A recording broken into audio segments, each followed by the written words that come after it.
Thank you all for joining, and I will now introduce our presenter for today. Tamar Parmet is a second-year doctoral student in the Clinical Health Psychology program at CU Denver. Tamar graduated from Brandeis University in 2017. She also holds a Master of Social Work degree from Boston University. Tamar is broadly interested in exploring the various factors that influence cancer patients' willingness to pursue psychosocial support during treatment. She is also interested in utilizing shared decision-making as well as implementation sciences to better serve cancer patients in need of psychosocial support. Thank you, Tamar. We are happy to have you with us today. I will stop sharing my screen and turn it over to you. Hi, everyone. It's great to meet you all. I'm going to try to work technology now, so just give me one moment. We did practice beforehand, so hopefully this will just work.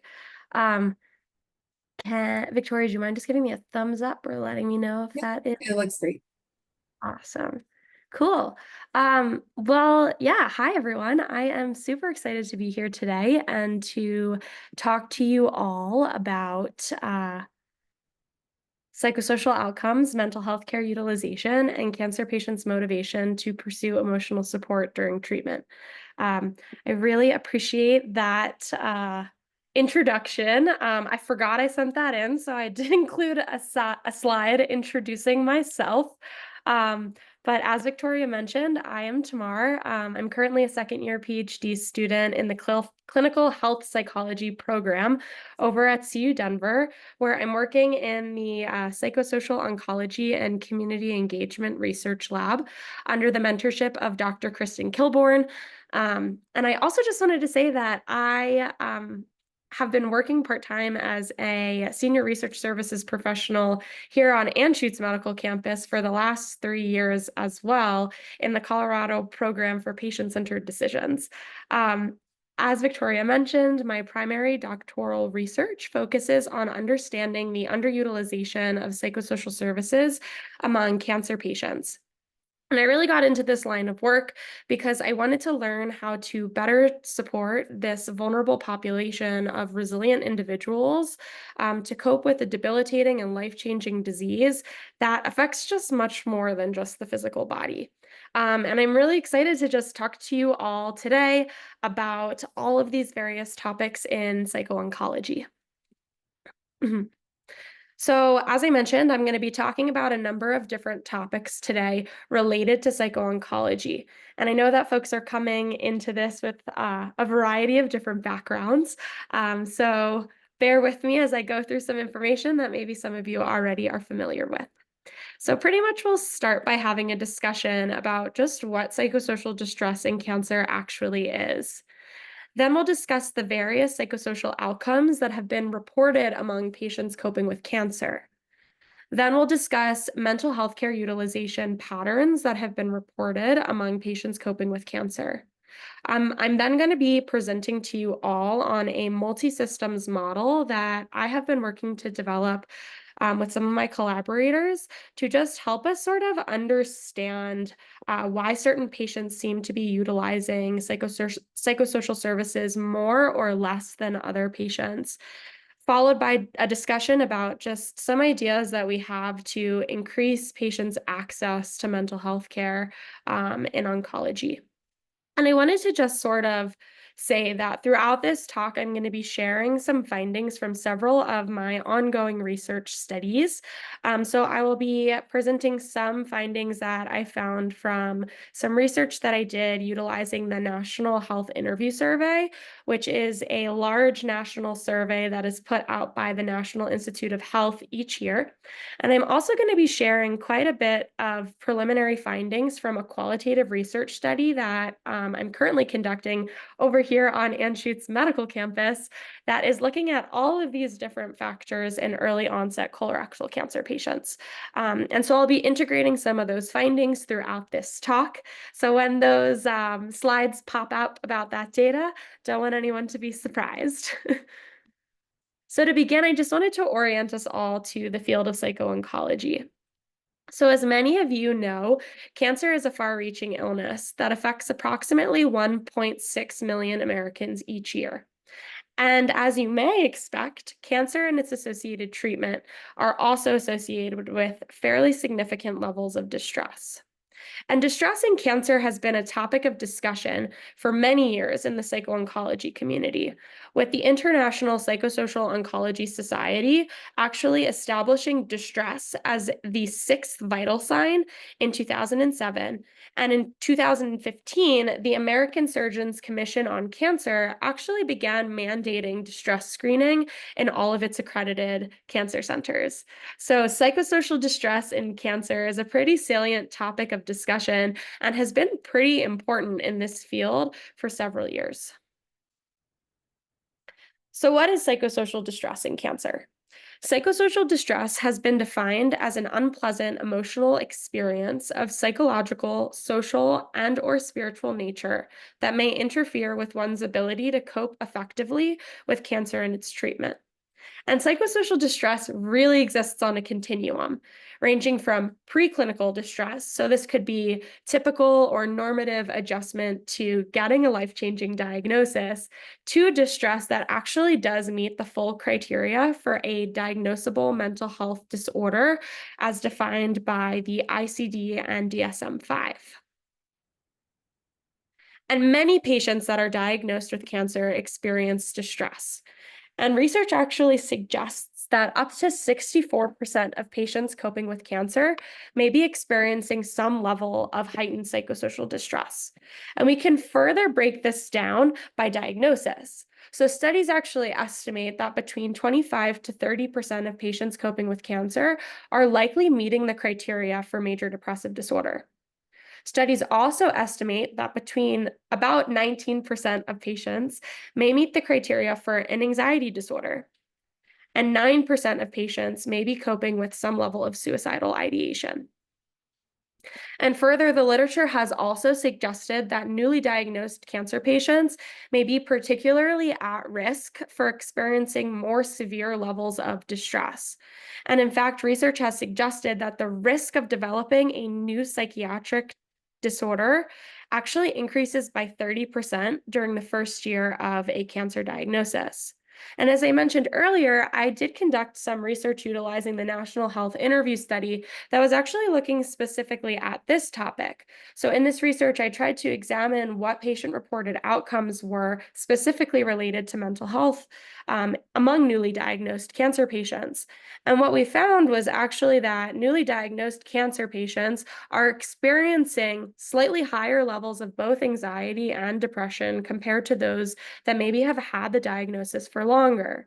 So I found that between 26 to 43% of newly diagnosed cancer patients experienced clinically significant levels of depression and anxiety. So, all of this to kind of say that psychosocial distress in cancer is highly, highly, highly prevalent. This is clearly impacting many patients. Um, and that's important for us to acknowledge. So, our next question is, if many patients are experiencing distress, are patients getting the support that they need to manage their distress? And the answer to that question is actually generally no. So, estimates demonstrate that while 68 to 72% of patients undergoing active treatment for cancer may be aware of psychosocial services, and that while 20% of patients coping with cancer may express an interest or future intention in exploring mental health care services in the future, far, far fewer, so actually less than 10%, actually pursue psychosocial support during cancer treatment. And we can break this down even further to see that less than 8% of newly diagnosed cancer patients report having utilized psychosocial support services within that first year of their diagnosis. And that around 4% of adult cancer survivors report having used psychosocial support at any point during their treatment. So clearly, there are very few cancer patients that are utilizing these resources. And I've always found for myself that it can be sort of just like helpful to contextualize this within the larger context of the United States. Because you may be asking yourself, okay, so like less than 10% of patients in distress are utilizing psychosocial support services, but how does that compare to the general population? And in fact, research does suggest that cancer patients in distress are pursuing support much less than their healthy counterparts, with estimates suggesting that cancer patients pursue psychosocial support between 10 to 20% less frequently than those healthy counterparts. And this becomes even more concerning given that less than 45% of patients report having spoken to their providers at all about their mental health at any point during treatment. So, this is clearly a population that is grappling with an incredibly difficult diagnosis, and they're not necessarily getting the emotional support that they need in order to live fully and meaningfully while coping with this diagnosis. So, what is psychosocial support in cancer? Psychosocial support can look a lot of different ways. And I just thought it might be helpful to just sort of discuss the various ways in which an individual may seek supportive care while coping with a cancer treatment. So, there are many different types of providers that are able to provide psychosocial support in oncology. So, patients may see doctoral level clinicians. So, this would be seeing a provider with a PsyD or a PhD in clinical psychology. They may also be seeing master's level clinicians. So, this could be seeing a social worker, a mental health counselor, or a licensed family and marriage counselor. I will say that there are several other degrees that could be listed up there, but I just provided a few here for us to see as examples. Psychosocial support can also be delivered in many different forms. So, patients may see their therapist one on one, which is probably most common in individual therapy.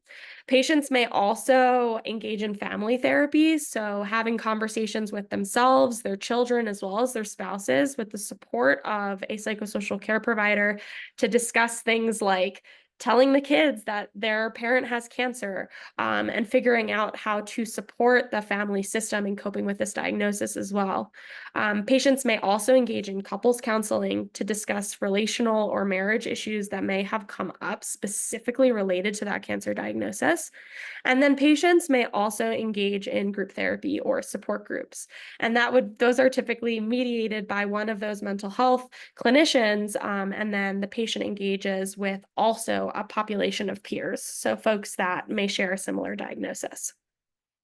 And then in discussing sort of what psychosocial support can look like, I think it's also important to mention the role of psychiatry.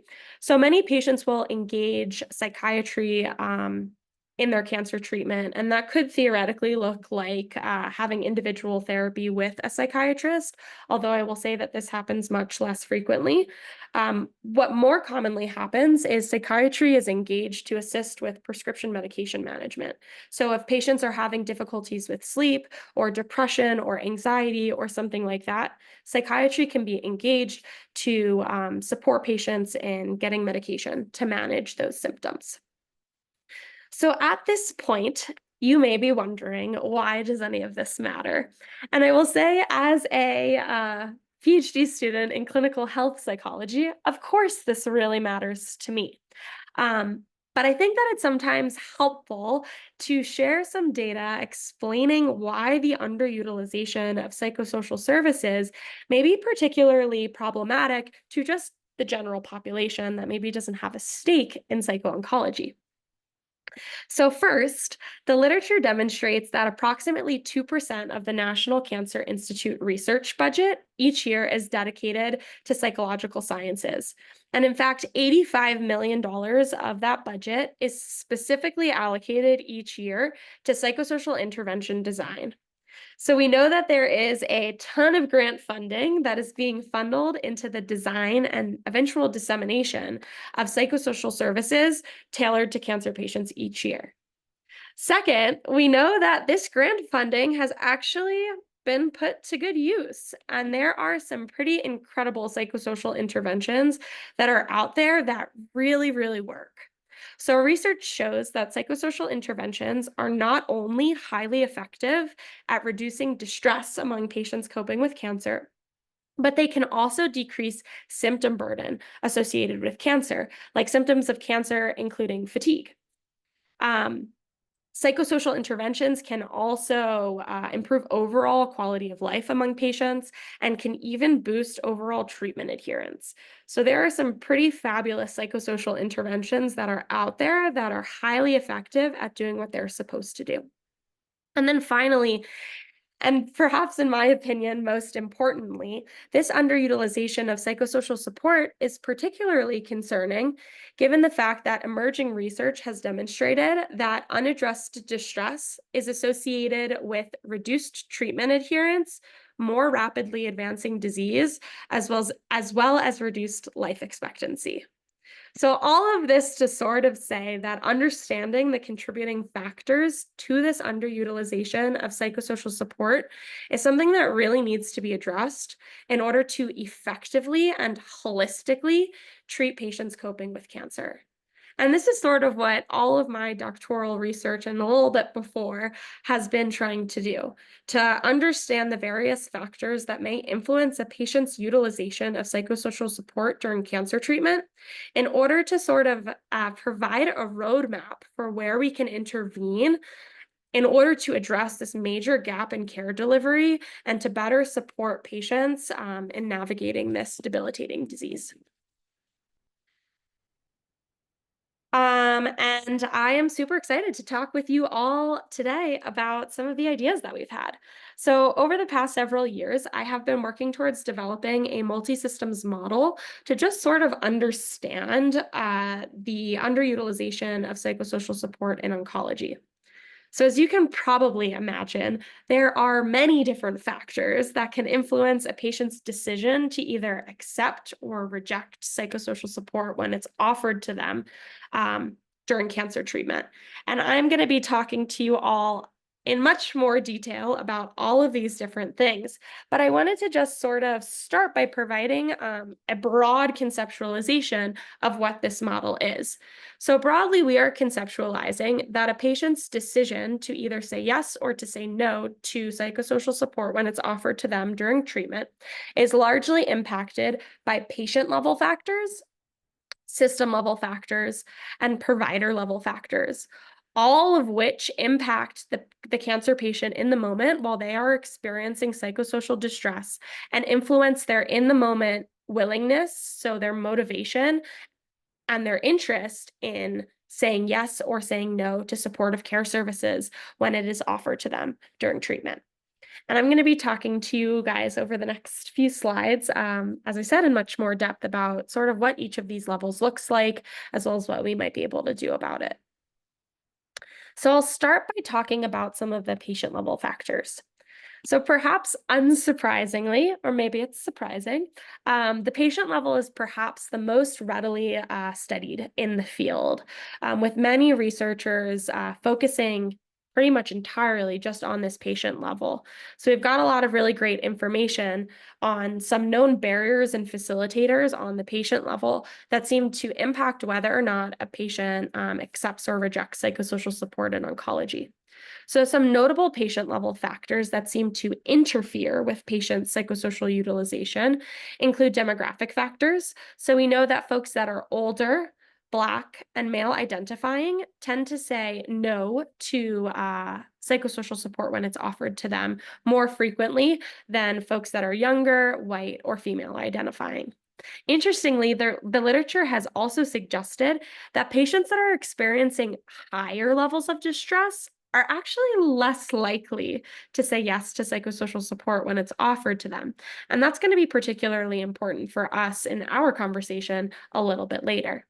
Additionally, patients that seem to have a desire to manage their distress by themselves, or a perception that perhaps their distress is just not high enough to warrant speaking to a mental health professional, also seem to be known barriers to getting in the way or interfering with a patient's receptivity to supportive care services when it's offered to them during treatment. So, notable facilitators. So, what what seems to like work? What seems to encourage or help folks be more receptive to psychosocial support when it's offered to them? So again, we know that demographic factors pop up here. So younger patients, white patients, and then female identifying patients seem to be more likely to say yes to psychosocial support when it's offered to them. Again, folks that are experiencing lower levels of distress also seem to be more receptive to emotional support when it's offered to them.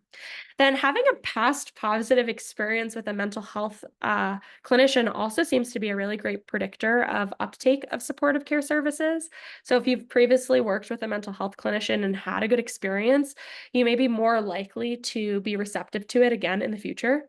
Additionally, folks that have a present desire to manage their distress and positively held attitudes about psychosocial support in general also seem to be important predictors or facilitators on the patient level of uptake of psychosocial support.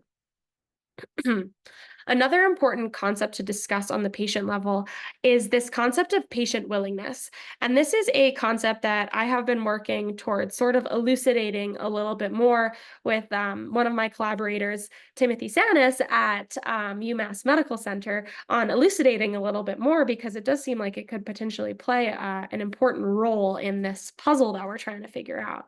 So, pretty much the decision to pursue psychosocial support requires interest, motivation, and ultimately willingness to follow through with a referral to psychosocial support. And we've sort of broadly defined patient willingness as a goal or goal state formulated after deliberation or reasoning. And it's thought to arise when the right set of circumstances aligns to increase the likelihood of a behavior. This deals with the patient's intrinsic motivation in the moment to either say yes or say no to treatment. And I like to sort of just differentiate this concept from another concept, which is behavioral intention.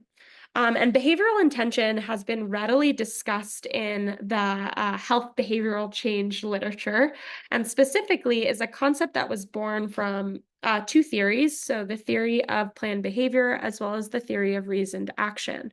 And behavioral intention has been defined as plans that enable the attainment of a specific goal. So you may be sitting here scratching your head saying, Tamar, those are the same thing. They seem super, super similar. Are they that different? And why would it matter if they're different? Yes, they are quite different, and it matters for quite a few reasons as well. So, right now, the literature has readily defined behavioral intention, and thus a lot of work has gone into creating various interventions to boost intention or affect intention or to measure intention. But patient willingness has sort of fallen to the wayside. We don't have great measurement tools of patient willingness. And because we can't super measure it very well, we also haven't been able to effectively design interventions that are tailored to specifically target patient willingness. And so these two concepts are quite distinct. And for myself, I've always thought that differentiating between these two concepts is best done with a theoretical patient example. So I'll invite you all to do some hypothetical imagination in this moment. So, first, imagine that there is a patient that prior to being diagnosed with cancer heavily valued mental health support. They're consistently checking in with their emotional well being, and perhaps they even would describe themselves as a mental health warrior. But after they're diagnosed with cancer, they become very quickly overwhelmed. And when psychosocial support is offered to them, they are just far too overwhelmed in the moment to think about their mental health. And so they end up not following through with that referral. Conversely, you could have a patient who has previously had no interest or no intention of ever seeking psychosocial support, but after being diagnosed with cancer, they develop a tight knit relationship with their oncologist. And in their conversations with their oncologists, their provider stresses the importance of speaking to a professional in order to holistically treat their cancer patient, in order to holistically treat their cancer. And so while this individual may have never thought about their mental health before or even considered the possibility of speaking to a provider about their mental health, the right set of circumstances aligns in that moment to permit that patient to then say yes to that referral and follow through with it. So you can sort of imagine here how in both instances, the patient's original intention would not have predicted the outcome. Rather, it was it was their in the moment willingness that served as a much stronger predictor of their outcome. And so we've sort of tried to just like add both of these two pieces into the puzzle. And we strongly believe that it's a patient's willingness and their intention that work together to eventually guide follow through and ultimately the uptake of psychosocial services in treatment. And on the patient level, perhaps defining and creating interventions that do look at willingness more effectively could be a potential area that we could intervene. So next, I'm going to discuss some of the system level factors and their role in influencing patient psychosocial utilization patterns. So, at the system level, research has described factors such as cost and availability of resources as prominent barriers to psychosocial engagement in oncology. So, some research has suggested that actually many patients want to seek psychosocial support during treatment, but are either unable to afford it or are faced with long wait times when they try to actually follow through with a referral. Other research has described issues of access, so whether there are actually providers in the area that specialize in oncology that are affordable and that are available to the patient at the time that they need it. And then finally, as we all know, there is also a societal stigma of seeking mental health in general that may be impacting patients' uptake of psychosocial support on the system level. So at this point, I thought it might be helpful to just sort of illustrate some of these themes with some actual data and patient quotes. So as I mentioned, I have been conducting a qualitative study looking at many of these various topics among early onset colorectal cancer patients. And we specifically asked them about barriers to psychosocial care utilization on a system level. And I wanted to share some of those findings with you all today. So, pretty much, patients described the role that insurance and cost could play in their decision making process. So, this first patient said, I paid $800 out of pocket for my colonoscopy alone. If I didn't have access to funds to afford my treatment and then I had to pay for therapy, it just wouldn't have been possible. Another patient said, it can be really hard to even find therapists that take your insurance. Maybe I could find a therapist that had experience with cancer, but then they wouldn't be covered by my insurance. So clearly, insurance and cost does seem to be getting in the way of some patients' willingness or openness to seeking supportive care during cancer treatment. Another thing that came up quite a bit was the role of cultural competency on a systemic level. So many of our patients talked about how cultural competency could make a big difference for them in influencing whether or not they said yes or no to treatment, uh, psychosocial care treatment. So, this first patient said, cultural competency would make me feel much more comfortable seeking mental health therapy. Another patient said, mental health support isn't always easily accessed for different ethnic groups. It's important to find someone that looks like you who is culturally inclusive. So, when you think about the important role that cultural competency can play for folks of diverse backgrounds, and then you throw issues of insurance and cost into the mix, and you can sort of understand why perhaps it might be really difficult for people to follow through with referrals due to some of these system level factors. And then finally, patients did also describe the role of societal stigma. So this first patient said, I just didn't want other people to worry about me. I just thought I was strong enough to deal with it on my own. And then this last patient said, men tend not to want to share as much. We don't share as much. We don't want people to think that we're weak. We don't want people to know that we are sad. And not sharing took me into a dark place. So we can really see from some of these quotes that stigma also does seem to be an area where we could potentially intervene in order to support patients in getting the care that they need, even if they're not really sure that they need it in that moment. Uh-huh. Next, I wanted to just briefly touch on the role of distress screening as another critically important system level factor. So, as I mentioned towards the beginning of this talk, in 2012, the American College of Surgeons Commission on Cancer mandated that distress screening be implemented across all of their accredited cancer centers. And pretty much what this mandate did was it began to require that some distress screening tool be administered to patients at least once during a pivotal medical appointment. So what's a pivotal medical appointment? For many cancer centers, this is often right at diagnosis. For other cancer centers, this could be at the start of a new treatment, or perhaps even when patients are beginning to enter survivorship. So they've finished their treatment and they're getting ready to move on and move forward. And many cancer centers utilize tools such as the distress thermometer to screen patients for distress. And I thought it might be just helpful for our conversation for me to just pull up what an example of one of these distress screening tools might look like. As I know for myself, I had no idea when I started in this field. So this is an example of the NCCN distress thermometer. So this is a tool that is widely disseminated across particularly NCI accredited cancer centers. This distress thermometer is a self-reported tool that directly measures patients' subjective levels of distress. So patients are invited to sort of rank here what their current in the moment distress level is. And then they're given this list of problems where they can sort of endorse a wide variety of concerns that may be contributing to why they rated their distress a certain way.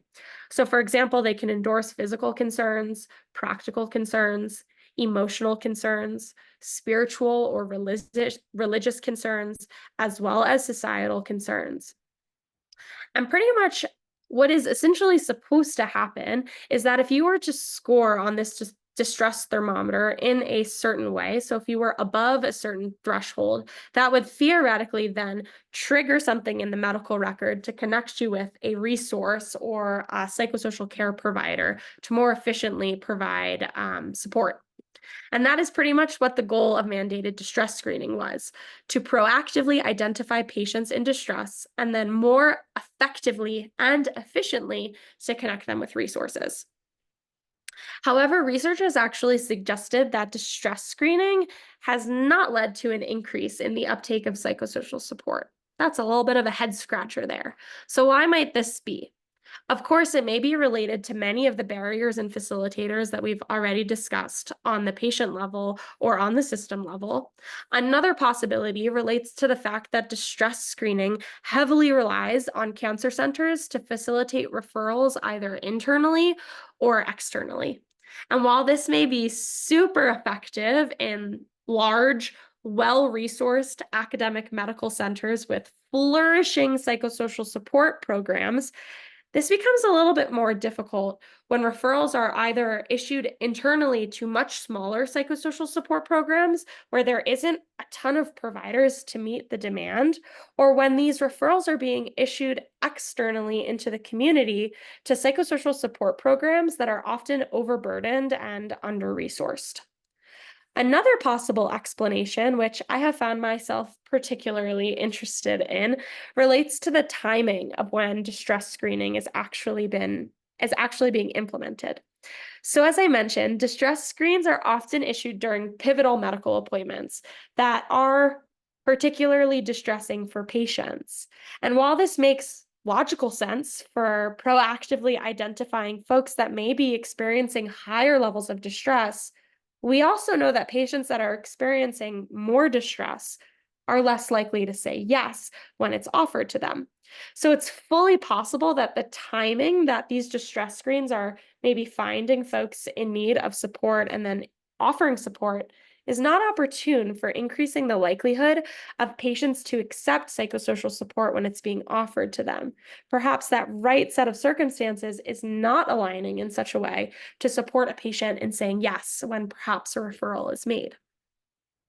And in fact, we might be onto something with questioning the role of timing on a system level in affecting patients' mental health utilization. So, in fact, in this preliminary study that I've been doing in early onset colorectal cancer patients, we found just this. Patients reported to us that the timing of when psychosocial support is being offered to them actually really, really matters. And though, whew, though emotional support is often offered at diagnosis, many patients just feel far too overwhelmed to even consider saying yes in the moment. So, for example, this patient said, "For me at the start of diagnosis, my mind would not have been able to even think about therapy. At the start of treatment, you are focusing on the bare bones of survival. The emotional side hasn't even set in yet. I think a little later, when you're settling into your stride, would be a better time for support. Another patient said, the beginning was extremely intense. It was like bam, bam, bam. All I was thinking about was what I needed to do medically. There was no room to think about what I needed to do mentally. And then finally, this last patient said, my mental health didn't seem as important to address at the beginning. I had to just prioritize my physical health. And now that I'm getting out of it, now it's way more focusing on my mental health and getting back to it. So we can sort of see from these preliminary quotes that it does seem like the timing of when distress screening is being offered is maybe not potentially as effective as it could be in connecting patients effectively with resources. And perhaps this may be an area where we may be able to intervene in the future. The final level that I'd like to talk to you all about today is the provider level. So, as we know, oncologists play an absolutely critical role in patients' treatment and prognosis. They also, however, play an important role in identifying patients in distress, as they are often the ones interacting the most with the patients. They're on the front lines of this. So, they are also the ones that are often the folks that are issuing that initial referral to psychosocial support. And patients heavily rely on their oncologists. And thus, it may be unsurprising that research has demonstrated that a strong patient provider relationship predicts better physical, social, and psychological outcomes among patients. Research has also shown that a stronger patient provider relationship predicts stronger treatment adherence, sort of just underscoring the critical role that this relationship plays in everything. And although limited research has described how oncologists may influence whether or not a patient says yes or no to psychosocial support when it's offered to them, some research has demonstrated that psychosocial uptake among patients significantly improves when an oncologist offers a direct and expert recommendation to their patients. So, what would that actually look like? So, it could look like an oncologist observing that their patient is in distress and then having a conversation with them to say, I'm noticing that you're in distress. This is a really important part of treating your cancer in a holistic way and really encouraging them to follow through with the referral to then increase their uptake of supportive care services in the future. And something like this could potentially be really, really helpful for addressing this issue. But research has also shown that this type of recommendation occurs less than 22% of the time. So, why is this? Some research has underscored the role of inadequate medical training, while other research has suggested that some oncologists may just like simply not feel comfortable breaching the topic of psychosocial distress with patients. But regardless of the reason, it does seem that oncologists could potentially play an important role in framing supportive care services to patients and ultimately influencing whether or not they say yes or no to psychosocial support when it's offered to them during treatment. And this was really reflected by our patient population that we interviewed, with most patients believing that oncologists should not only be the one that is suggesting emotional support to their patients, but also discussing how important the framing of that conversation could be in increasing patients' receptivity to psychosocial support during treatment. So, for example, one patient said, the oncologist knows what the patient is going through. They should be the one who is providing the referral to mental health counseling. Another patient said, I think any recommendation from your oncologist is hugely important. If my oncologist recommended that I speak to a mental health clinician, I would consider it much more. And then I love including this last quote here because I think that it just really just drives home how important oncologists may be in this puzzle. So this patient said, if my doctor told me to wake up every day and do 10 jumping jacks and said that would help, I would do it. So I think for me, if she said, I highly recommend you see a therapist, I would really take that to heart. And I think that's especially true for people who are more hesitant. So perhaps the role that oncologists can play in this may be particularly significant and particularly important in boosting psychosocial care utilization among patients coping with cancer. And I'm really excited that though this area has not been super well studied, our team is going to start rolling out a new study in hopefully the next year where we are going to be looking at this entirely, interviewing oncologists, having conversations with medical providers to see maybe how they might be able to help in addressing some of these issues in the future. So, where does this leave all of us? I wanted to just close out by describing some of the ideas that our team has had, as well as some of the patients have shared in our conversations with them, for ideas to increase mental health care utilization among patients coping with cancer. So, the first idea relates to the concept of collaborative care and co-location. And so, these are two concepts that were originally born in a primary care setting that could potentially be applicable to an oncologic setting.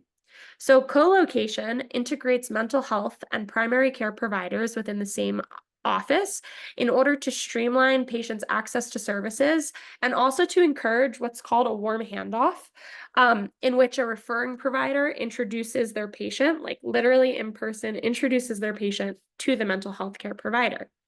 The collaborative care model, on the other hand, extends beyond just co-locating psychosocial and medical providers in the same clinic.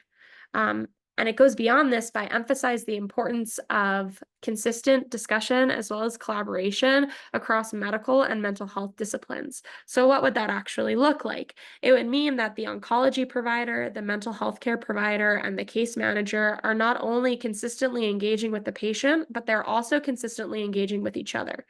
And perhaps this could improve patient provider communication, as well as helping to support and understand when patients may be more or less willing to pursue emotional support during treatment. And this is an evidence based model that has positively impacted clinical outcomes and quality of life across a wide variety of non oncologic chronic health conditions, including in GI as well as cardiology. And so, although co location and the collaborative care model are not yet widely implemented in oncology, some really wonderful preliminary work has suggested that between 80 to 100% of oncologic providers have agreed that the collaborative care model improved not only clinical outcomes and patient satisfaction, but also efficient access to psychosocial care. So, it's totally possible that integrating a model like this may be highly effective for also supporting and increasing utilization of psychosocial support among our cancer patients. The last idea was born from our early onset colorectal cancer population. And this was the idea of creating a touch point at the beginning of treatment that perhaps continues throughout. So, this is specifically an idea that was discussed to address some of those system level barriers, and particularly the timing of when distress screening or psychosocial support is being offered. So, what our patients told us is that perhaps it could be helpful to, sure, continue having distress screens, but almost assume that patients are going to say no at first. When they're highly distressed, when they're highly overwhelmed, they're probably going to say no, but that's okay. Plant the seed. Maybe introduce yourself. Let your presence be known as a mental health provider. And then check back in a few months. Maybe in a few months they're still not ready.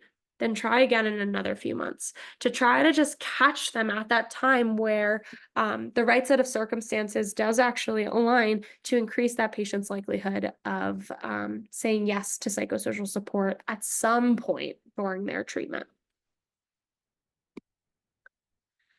So, we have talked about quite a few things today, and I wanted to just quickly summarize. So, we started by talking about how cancer and its associated treatment may cause psychosocial distress. We then discussed how more than half of patients diagnosed with cancer experience psychosocial distress during or after treatment, but how very few patients are actually receiving the support that they need to manage their distress. We then went on a beautiful journey together discussing all of the many different factors that can influence a patient's decision to pursue emotional support during treatment. We talked about patient level factors, we talked about system level factors, and we talked about provider level factors. And then we sort of closed out our conversation by discussing how offering integrative, consistent, and flexible support to patients may be one avenue for boosting engagement. And I wanted to just sort of close off by leaving you all with maybe like a little bit of a personal tidbit. So, when I started in this field, I thought that this was going to be an easy problem to solve. Maybe it would just be something on the patient level that we could intervene on. Maybe it will be just something on the provider level that we can intervene on. But the reality of this work has really just demonstrated that this is a multi-systemic issue that will likely require intervention on multiple levels. And I think just for all of us, it's important to just sort of conceptualize psychosocial care utilization as a multisystemic issue, because the more we are able to hold space for all of the many things that may be contributing to a patient's distress level, as well as their decision to pursue psychosocial support, the more effectively we'll be able to design research studies, create clinical interventions, or support this patient population, and most effectively managing their distress and living most meaningfully with this diagnosis. And that is it.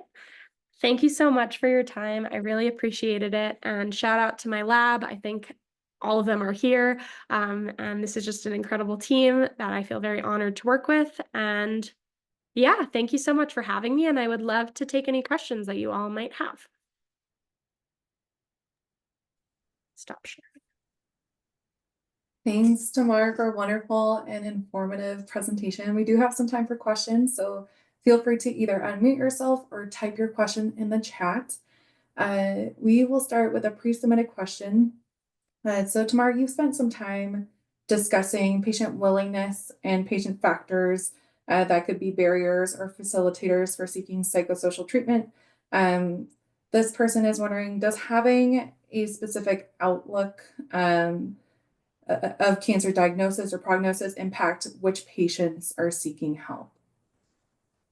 I think that the literature would absolutely say yes. So we know that folks' preconceived attitudes or feelings or past experiences with mental health care providers does seem to play a pretty big role in influencing present day behavior, specifically on that patient level. So if you've had a bad experience with a provider in the past, you may be less receptive to seeking support in the future.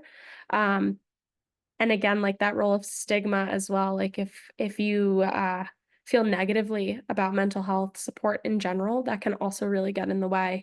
And it can be helpful for us as clinicians also to be aware of those things so we can directly address any misconceptions about seeking emotional support during cancer care, or things like that.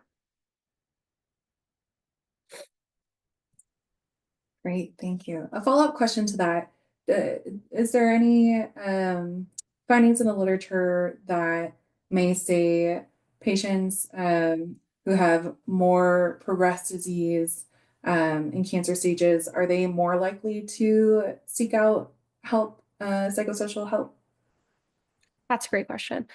So I think as far as I am aware of, and I will go double check after this, I know that when patients enter into like hospice care or end of life care, psychosocial support becomes really, really important. And in some cancer centers, it's even mandatory. Like I spent some time at Dana-Farber Cancer Institute, and when I was there, psychosocial support and hospice went hand in hand.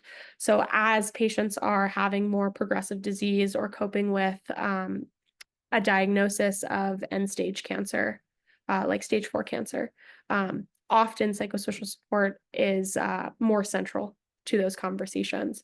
I think it gets a little bit more murky between like stages 1, 2, 3, where patients' receptivity to treatment may be more dependent on certain other factors, like some of the ones that we discussed. But that's a really, really great question. Excellent, thank you. Do we have any questions from the audience?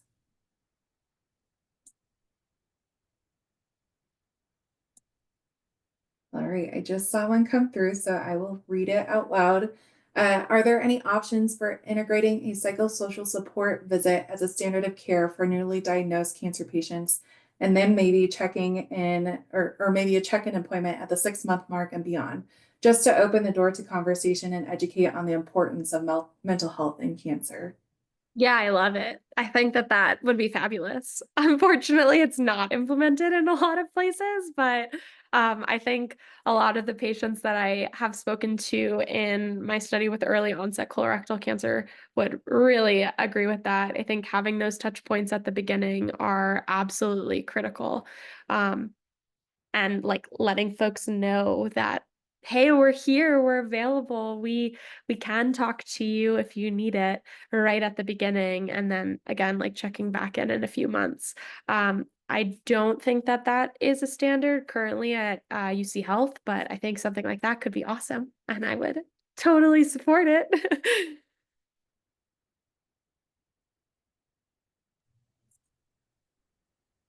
Yes. Wonderful. Excellent. So, as we're waiting for maybe additional questions to come in, here is another pre-submitted question for you, Tamar. So you've discussed the effects of untreated distress on cancer, such as early advancement of disease, adherence to treatment. I'm wondering if you see any long-term patterns of psychosocial distress following the conclusion of cancer treatment for patients that are maybe in remission. Hmm. So whether or not psychosocial distress would theoretically like cause a recurrence or something like that, I'm guessing maybe what Sure. they're guessing. I don't Yeah. know. I will say I'm not sure. I have not seen that in the literature. I think that something that is tricky with some of these studies is a lot of them have been done in rodents, which is great for translational sciences, but can also sometimes be hard for like sort of seeing how this would play out in humans. And I think that there's some really great research coming out of University of Miami actually that are looking at how psychosocial distress influences disease progression in humans. But I think that a lot of that research is done in like active disease. I'm not super familiar with the literature in post remission and whether or not distress impacts a recurrence. But I think that's a fabulous question, and I would love to learn the answer to it. Wonderful. Thank you. All right, we have another question submitted to the chat. Are there any common misconceptions about the financial or other resource burdens of psychosocial support services that seem to challenge patients' willingness to pursue it? Misconceptions. That is a great question. I think, unfortunately, a lot of the conceptions that folks have about financial distress and cancer and influencing access to mental health care services are pretty accurate. Like, unfortunately, the society that we live in right now, there are many overburdened and under-resourced psychosocial support programs that are out there that can be very difficult to navigate. But I will say that finding like financial assistance or perhaps even having conversations with those providers and asking questions about like maybe sliding scales or ways to navigate some of those financial barriers. Um, I think a lot of people do not know about that. Sometimes engaging with a case manager or somebody on your care team could potentially help with. Um, and I think some of that is much less well known. I don't know if that answers your question.